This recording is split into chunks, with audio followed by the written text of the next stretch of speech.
दिल्ली में एक नाबालिग 16 साल की लड़की की हत्या ने सबको हिला करके रख दिया है। साहिल नाम के लड़के ने कल दिल्ली के शाहबाद डेयरी में 16 साल की लड़की की निर्मम हत्या की। ताबड़तोड़ कई चाकू से वार किए और फिर उसको पत्थर से कुचलकर मार दिया। आरोपी साहिल ने पूछताछ में कई अहम बातें कही हैं। साहिल ने पूछताछ में कहा है कि उसे अपने किए पर कोई पछतावा नहीं है। साहिल ने कहा कि वारदात के वक्त साहिल काफ़ी गुस्से में था। कई दिनों से लड़की नज़रअंदाज कर रही थी। लड़की का झबरू नाम के लड़के से अफेयर हो गया था। झबरू ने साहिल से कहा था कि वो लड़की से दूर रहे। साहिल को लग रहा था कि झबरू उसे मार देगा। फिर साहिल ने सोचा कि क्यों ना वो लड़की को ही मार दे। पुलिस को बताया कि हत्या से पहले उसने जमकर शराब पी थी। हत्या के बाद साहिल ने मोबाइल फ़ोन फेंका और सिम कहीं छुपा दी। पुलिस ने मोबाइल फ़ोन बरामद कर लिया है। पुलिस सिम तलाश रही है।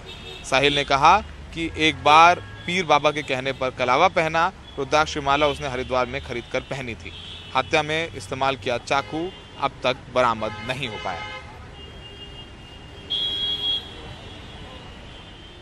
क्या चाहते हैं आप? जी बता दीजिए। इनके हाथ में है, मैं फांसी चाहती हूँ उसकी। ऐसे मौकों पर जैसे मेरी लड़की गई उसको भी जाना चाहिए। मैम मैं ही ये मांग कर रहा हूँ, जैसे उसने दरिंदे जैसे मेरे बेटी को बेरहमी से मारा है, वैसे उसको फांसी की सजा होनी चाहिए मैम, ताकि आगे कोई ऐसा करने की हिम्मत ना करे। देखिए, इसमें जो यहाँ ये साक्षी हत्याकांड कहें तो उसमें जो एक्यूज साहिल है उसको कल अरेस्ट कर लिया गया था बुलंदशहर से और आज उसको कोर्ट में पेश किया गया। उसके बाद 2 दिन की उसको पुलिस कस्टडी मिली है, जिसमें हम इन्वेस्टिगेशन के लिए डिफरेंट पहलू जो होते हैं, अलग अलग पहलू, उसके ऊपर उसके साथ पूछताछ करेंगे और जो एविडेंस है उसको रिकवर कर रहे हैं। जिस समय पूरी वारदात हुई क्या उस समय मौजूद थे? उस टाइम पे मैं नहीं था, सब यहाँ पे से जा चुके थे। मैं आया था बाद में, उस टाइम पे पुलिस वाले भी थे यहाँ पे जब मैं आया। हाँ जी। आपने उठाकर उसको एम्बुलेंस में डाला था। हाँ जी। कितना ब्लड निकल चुका था उसका? ब्लड तो मैं क्या बताऊँ, ये देख लो ब्लड ही है। तो साहिल को जानते हो आप? नहीं, मेरा क्या कॉन्टेक्ट है साहिल से। आप साक्षी को कैसे जानते थे? साक्षी से मेरा कोई मैटर ही नहीं है, बस ऐसे ही मैं तो आया था तो उसको उठा के डाल दिया, कोई उठाने वाला ना था। अगली खबर भी दिल्ली से ही है और इतनी ही चौंकाने वाली खबर है। दरअसल दिल्ली के मजनू के टीला में एक महिला के शव मिले, जो उत्तरी दिल्ली के डीसीपी हैं सागर कालसी। उनके मुताबिक सुबह 7 बजे उन्हें जानकारी दी गई थी कि 35 साल की रानी का शव मजनू के टीला के पास एक इमारत के छत पर पड़ा हुआ है। पुलिस मौके पर पहुंची तो शव के पास 36 साल की सपना नाम की एक महिला खड़ी थी, जिसने बताया कि जो शव है वो रानी का है। पुलिस के मुताबिक सपना और रानी मजनू का टीला इलाके में एक किराए के मकान में रहते थे। रानी गुरुग्राम में एक ब्यूटी पार्लर में काम करती हैं, जबकि सपना शादियों में वेटर का काम करती थी। कल रात में सपना, रानी और मनीष छेत्री और एक अन्य तेंजिन नाम की लड़की और 4 से 5 अन्य लोगों ने पार्टी की और शराब पी। इस बीच सपना और रानी का किसी बात को लेकर झगड़ा हो गया। सपना ने सुबह करीब 4:30 बजे रानी पर किचन में इस्तेमाल होने वाले चाकू से कई वार किए, जिसके बाद रानी ने मौके पर दम तोड़ दिया। पूछताछ में सपना ने अपना जुर्म कबूल किया है।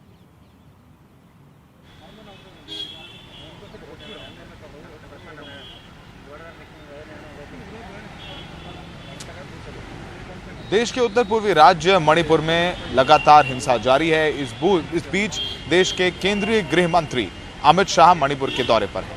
वो आज महिला संगठनों के प्रतिनिधियों से मिले। उसके बाद उन्होंने कई आला अधिकारियों से मुलाकात की। अमित शाह आज मणिपुर में हिंसा से सबसे ज़्यादा प्रभावित चांदपुर के दौरे पर भी गए। वहाँ जब वो पहुँचे तो मानव श्रृंखला बनाकर बच्चे और औरतें नजर आए।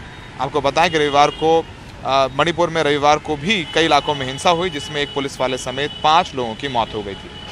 मणिपुर का जो चूड़ा चांदपुर इलाका है वो किसी वॉर जोन से कम नजर नहीं आ रहा है। हमारे सहयोगी सौरभ गुप्ता भी आज चूड़ा चांदपुर पहुंचे, वहां से उनकी ये रिपोर्ट देखिए।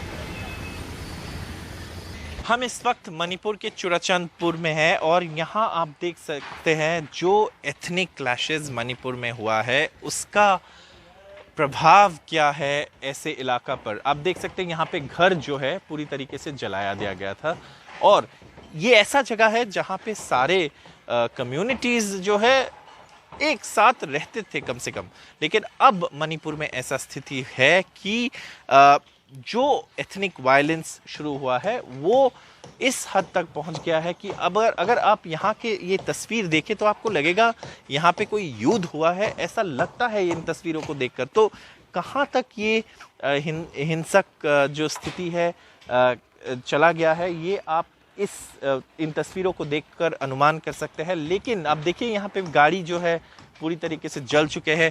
घर देखिए यहाँ पे पूरी तरीके से जला दिया गया है। घर के अंदर जो गाड़ी है, मतलब जो गैराज में या ऐसे पार्क करके रखा गया है, पूरी तरीके से गाड़ी पूरा जल के राख हो गया है।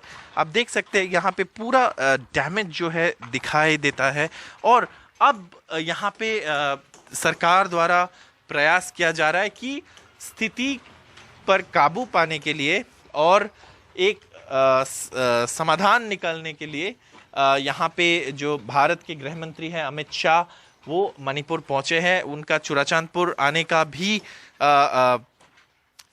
खबर है। और यहाँ पे जो बताया जा रहा है कि इस वक्त यहाँ पे अमित शाह आएंगे और लोगों के साथ बातचीत करेंगे, जो नेता हैं उनके साथ बातचीत करेंगे, जो ट्राइबल नेता हैं उनके साथ बातचीत करेंगे। कल देर रात तक अमित शाह ने बैठक लिए हैं। सुरक्षा के नज़रिया से अगर देखा जाए तो ज़मीन पर अर्धसैनिक बल, सेना सबको उतार दिया गया है, लेकिन जो पॉलिटिकल सल्यूशन है उसके लिए वक्त लगेगा।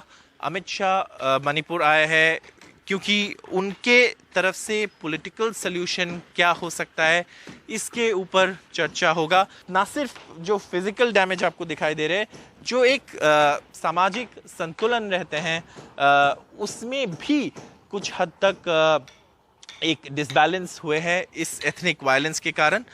जो अभी आने वाले दिनों में सरकार के लिए प्रयास रहेगा कि ऐसे जगहों पे कैसे नॉर्मल सी वापस लाया जाए, इस पर ध्यान देने के लिए अमित शाह भी चुराचांदपुर पहुंच रहे हैं।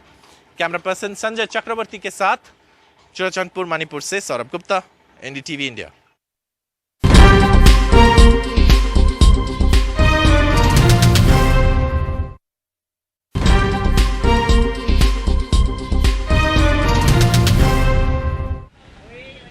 ब्रेक के बाद आपका स्वागत है एनडीटीवी इंडिया में। मुंबई में एक सुरंग बन रही है जो कि कोस्टल रोड पर बन रही है, उसका काम आज पूरा हो गया। मरीन ड्राइव से प्रियदर्शी तक जो 2 सुरंगें बन रही हैं, आपको बताएं, एक आने के लिए और एक जाने के लिए। प्रियदर्शनी से मरीन ड्राइव तक की सुरंग पहले बन चुकी है। आज ये सुरंग मरीन ड्राइव से प्रियदर्शनी तक पूरी हो गई। राज्य के मुख्यमंत्री एकनाथ शिंदे और उप मुख्यमंत्री देवेंद्र फडणवीस ने मुंबई तटीय सड़क परियोजना के अंतर्गत प्रियदर्शनी पार्क में दूसरी सुरंग के ब्रेक थ्रू के लिए भूमि पूजन किया। ज्यादा जानकारी दे रहे हैं हमारे सहयोगी सुनील सिंह।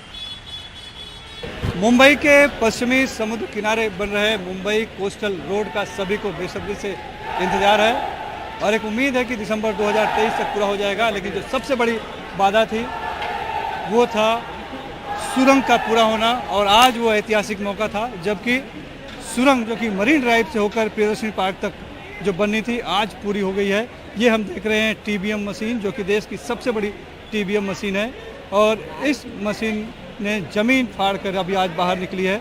और जिसका उत्सव यहाँ पर देखिए, जो कर्मचारी हैं, कंस्ट्रक्शन वर्कर हैं, वो मना रहे हैं। तिरंगा झंडा हाथ में लिए हैं, वंदे मातरम की घोषणा भी की गई, भारत माता की जय की घोषणा की गई और तिरंगा झंडा विशाल लगाया गया है। और ख़ास बात है कि इस ऐतिहासिक क्षण का गवाह बनने के लिए खुद मुख्यमंत्री एकनाथ शिंदे और उप मुख्यमंत्री देवेंद्र फडणवीस आए हुए थे, और उन्होंने जब टीबीएम जमीन फाड़ कर बाहर निकली तब उन्होंने भी देखा और इसे एक ऐतिहासिक क्षण बताया। खास बात है कि मुंबई कोस्टल रोड ये जो है कि जमीन के अंदर से भी है, जमीन पर यानी कि समुद्र किनारे सड़क पर है, और समंदर पर यानी कि पुल पर भी है। तकरीबन 10 किलोमीटर का जो हिस्सा है मरीन ड्राइव से लेके वर्ली तक, वो ज़मीन के अंदर इस तरह की सुरंग का हिस्सा है, समंदर किनारे यानी कोस्टल रोड का हिस्सा है, और साथ ही समंदर पर पुल भी हिस्सा है जो कि वर्ली बांद्रा वर्ली सीलिंग से जाकर जुड़ता है। तो एक बहुत ही अहम है और जिस सड़क पर चलने के लिए अगर हम सड़क से आएंगे तो लगभग आधा घंटा लगता है, इस कोस्टल रोड के बन जाने के बाद जब हम इस पर चलेंगे तो 8 मिनट में मरीन ड्राइव से या तो वर्ली जा सकते हैं या फिर वर्ली से 8 मिनट में ही मरीन ड्राइव तक पहुंच सकते हैं। तकरीबन 16 जो है कि पैदल चलने वालों के लिए अंडरपास बनाए गए हैं, 10 के करीब सबवे हैं। और बड़ी बात यह है कि जैसा कि हम मरीन ड्राइव देख रहे हैं वैसा ही मरीन ड्राइव, लंबा मरीन ड्राइव एक बन रहा है, जो कि यहाँ प्रियदर्शनी पार्क यानी कि अमरसन से सड़क के किनारे चलते हुए वर्ली तक जाएगा। सबसे बड़ी हिंदुस्तान की ये टेबियम बताई जा रही है, जिसका नाम मावला रखा गया है। इसका व्यास है 12 मीटर और इसकी एक और खासियत है कि ये पहली ऐसी सुरंग होगी देश में जो कि समंदर के अंदर से जाएगी, यानी कि कई सारी इसकी उपलब्धियां हैं। और सबसे बड़ी उपलब्धि तब होगी जब ये शुरू हो जाएगी और लोग फराटे मारते हुए मिनटों में मरीन ड्राइव से वर्ली और वर्ली से मरीन ड्राइव पहुँच पाएंगे। मुंबई से cameraman Praveen Rocha, Sunil Singh, NDTV India के।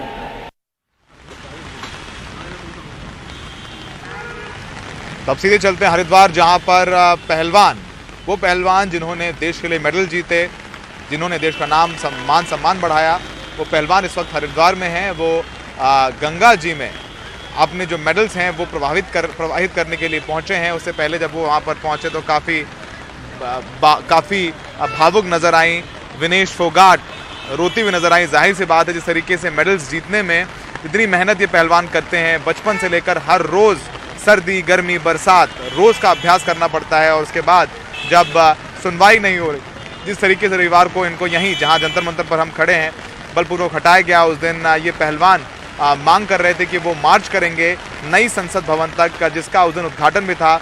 उस दिन इन पहलवानों को घसीट कर हिरासत में ले लिया गया था और इनका पूरा जो प्रदर्शन था, उनके टेंट तंबू लगे थे जो पिछले 38 दिनों से थे, उनको भी यहाँ से उखाड़ कर फेंक दिया गया था। इन पहलवानों को हिरासत में लेकर के हटाया गया था और इन पर मुकदमा भी दर्ज कर दिया गया है।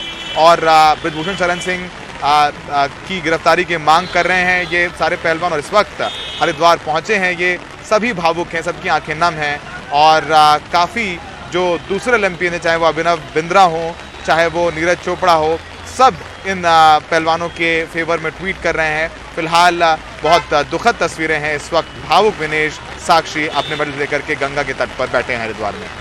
फिलहाल इस बुलेटिन में इतना ही। देश दुनिया की तमाम खबरों के लिए बने रहिए एनडीटीवी इंडिया पर।